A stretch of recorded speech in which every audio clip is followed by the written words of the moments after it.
Lenny. No, it's not. It's get to the flat, Lenny. Uses the head. He has the Leonard Fournette head. Let's wave it around. Right 6 points. 21-0 Tampa. You figure, well, this one is all over. Well, you'd figure wrong. Here come the Falcons. It's 21-7, and now they make it 21-15. Little RPO in the slot to Olamide Zaccheaus. They go for 2. Great job of throwing a high ball here to Hodges. Beautiful connection. All of a sudden, I'm going, okay, here comes Atlanta. And then it happened. They need a stop, and they get it. This is a third down sack from Grady Jarrett, but they rule him roughing the passer. Rex?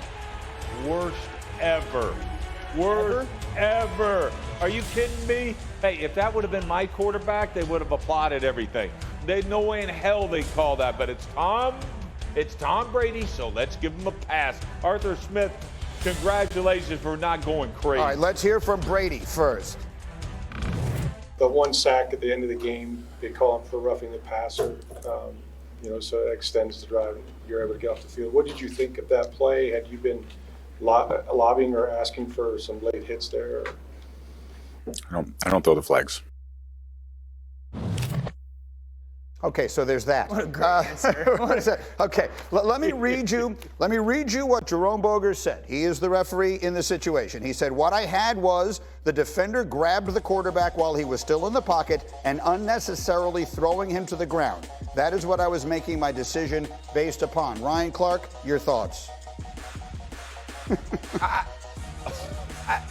I know it's my job to come on this show and speak eloquently about things that I see. There's nothing eloquent to say about this. This is absolute trash, right? This is you taking the livelihood of 53 players, of coaches and staff, and putting it in your hands, balling it up like this, and going Kobe into the garbage can. Because you can't do this. There is no way to make that call. You basically just described everything that you're ever taught to do.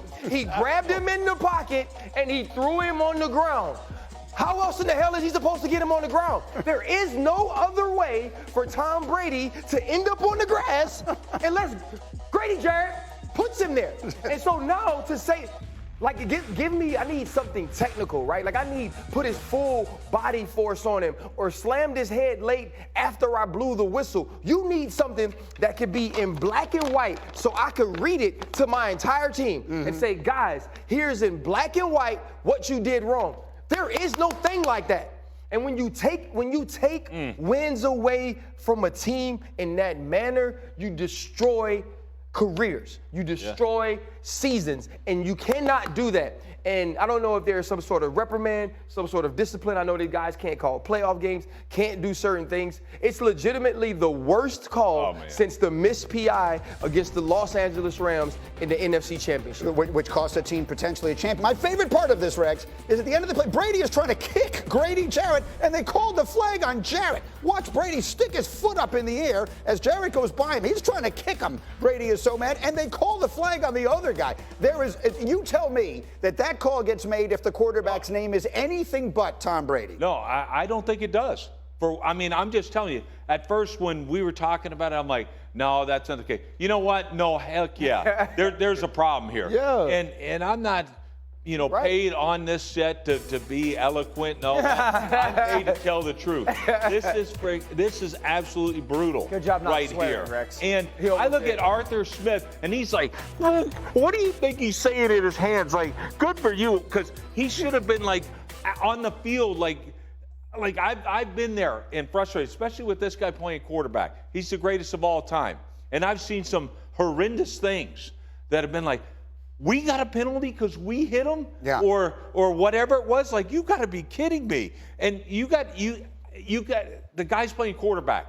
It doesn't matter. He's Tom Brady. Yeah. The man just made a great play. Grady Jarrett made a great play. Tackles the quarterback. Done. All right, that's it. You don't need to protect Tom Brady or any, like right here. He never did anything other than do his job. And I'm sorry, but you got it. It's tackle football. This ain't flag football. So right here, he did a great job. It's not even one of those things where Tom Brady hits his head on the ground. It's nothing. And even if he would have, he made a play. Brady's trying to kick him when the play ends, and they don't flag that. They flag Jarrett for making a tackle. Let's imagine this is the NFC title game. Yeah. And a team loses the opportunity to go to the Super Bowl like the Rams and the Saints. Yeah. Second thing is this is an NFL failure. and I work for the NFL. We've had years to get this right. Years to fix this and put some type of a group or a sky judge to either confirm or change incorrect or correct calls. And we still haven't done it. And my pushback would be this. The Tua situation medically made the NFL and the NFLPA address what their protocols were and said, this isn't right. We're not doing this right.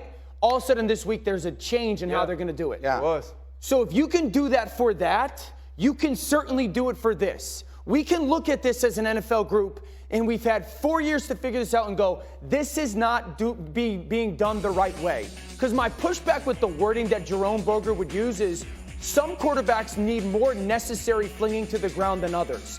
You got to fling Josh Allen to the ground more than you do Tom Brady to actually get him down. And to sit here and think that we can have subjective calls be made by one singular person to determine the outcome. This is coming from a quarterback now. The outcome of a game, and sit there and go, well, there's nothing we could do. You just told everybody that if you want to fix something, you can. In 1 week, you did it with the Tua situation and concussion protocols. The NFL has failed up until this moment. You have to fix this. If that happened in a playoff game, it would be a 30 for 30 someday, right? You guarantee. Just start making the film now. It would be a 30 for 30 10 years from now. The sack or whatever they would call it. Next game. Steelers, Bills, RC, just a look away. Yeah, I'm not a part of this highlight. You don't want to see this. Third and 10 from their own 2. Two situations you could do here. One, run out of the end zone for a safety, or two, throw a 98-yarder to Gabe Davis. Peek to the right, you see coverage. I got RC, I got him smiling. An incredible play by Josh Allen. 7-0. Allen is fired up, and he was just getting started. Gabe Davis, this is well as anybody ever. Dynamic athlete. I love the fact that he actually gets the first down, foreshadowing, gets out of bounds. Sneaky Orlovsky. And then here comes Eno Benjamin, 11 yards in the score. We're tied at 17. Eagles next possession, 3rd and 11. Huge play. Where's Hurts looking? One of the best tight ends in football, Dallas Goedert. They struggled with pressure yesterday, Philadelphia, but this time they get pressure. Hurts moves the defender. Goedert gets in the soft space, game-winning first down. Yeah, it turns out to be. Eagles take the 20-17 lead on a field goal. Now 2 minutes to go, and Murray is trying to bring them down the field. That's a completion. Now they're taking off again here on 2nd and 10 from the 34. This is when everything gets real. This is Murray. He is looking for the first down. He slides, and as it turns out, he slides just short of the marker. But clearly, he doesn't seem to know it. Sideline doesn't seem to know it because they have him clock the ball with 22 seconds left. It's 4th down. They have no timeouts left, and they have no choice but to try the field goal now with Matt Amendola. And this one is, it's no good. They lose it on that play. As agonizing a loss as you could have. Kyler Murray, what happened? In that moment, just not trying to get down as quick as possible to be able to save as much time as possible. Hindsight, would have loved to get a couple more yards, 1 yard or whatever it was. After the play, everybody screaming clock, in my ear. So, assuming, I had the first down.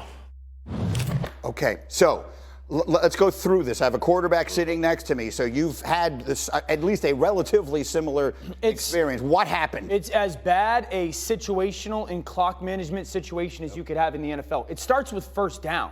Okay, so they get a first down with 47 seconds left on the clock, and they go up and spike the football, but it takes them 10 seconds to actually spike the football. Totally unnecessary. Once you get into just about field goal range, you get into a situation where, okay, this is the first down. They get a first down completion there with 47 seconds left. It takes them 10 seconds in this moment to just spike the ball. That's plenty of time to actually run a play, or whatever you don't. Then they get to 2nd and 10 and they call quarterback draw. When you call quarterback draw on 2nd and 10, you should know exactly what it should be if we get 8 yards. Hey guys, what's our call if we get to 3rd and 1, 3rd and 2? Because you call quarterback draw. But they are unprepared for what to do. 28 seconds on the clock, and then Kyler gets up. It takes them another 7 seconds to actually spike the ball. In this moment, when you call quarterback draw on 2nd and 10, all you should have in your mind is, what's the call for 3rd and 2? Because if you get the first down, that's easy. You're going to go and spike the ball in that moment. And the fact that they're unprepared for what to do on first of all, you shouldn't have multiple people in your head. You should have one voice telling you what to do situationally.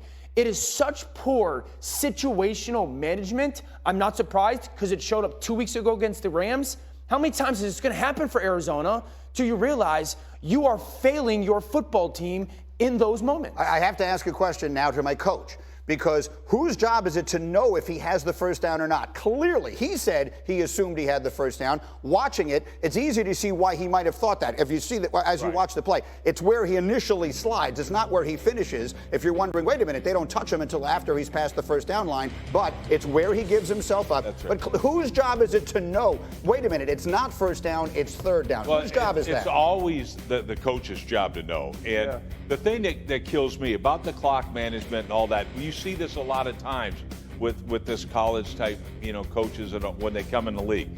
This is what you do, just so the fans understand what Dan's talking about in 2-minute situations like this.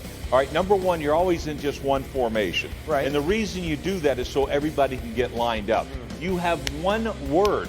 So it might be, maybe it's a basketball team that you're playing, all right? So whoever it is, or baseball, whoever it is, like you have different hot words that tell you exactly the play, okay?